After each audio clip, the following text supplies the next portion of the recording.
This year, no fires like that here in our state yet. With all the rain we've had, it really hasn't been a big worry. But tonight we're learning that rain could actually increase the risk. 7 News reporter Mark Boyle spent some time with people who live in wildfire zones. And Mark, they see it a little differently than the experts do.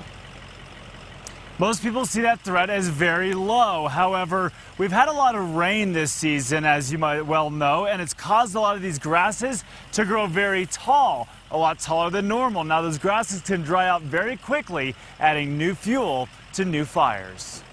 All of this is charred and burnt, and it burnt. Matt Smart and his family know the wildfire danger all too well. The firemen were able to save this house in the nick of time, so we were fairly lucky. Living in the Salina neighborhood of 4 Mile Canyon, he helped fight the devastating 2010 fire.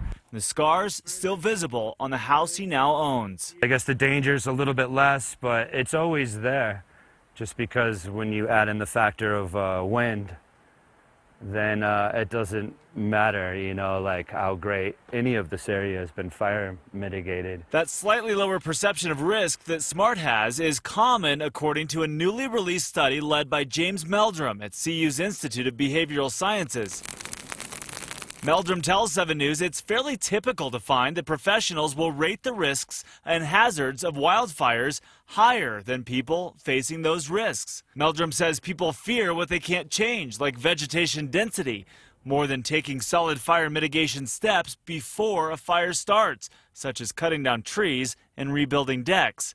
Even still, living through one of the state's worst wildfires, Smart says the most cautious can even still be at the mercy of Mother Nature. Some houses even, you know, twice as much as the actual requirement for fire mitigation, and it made absolutely no difference with wind.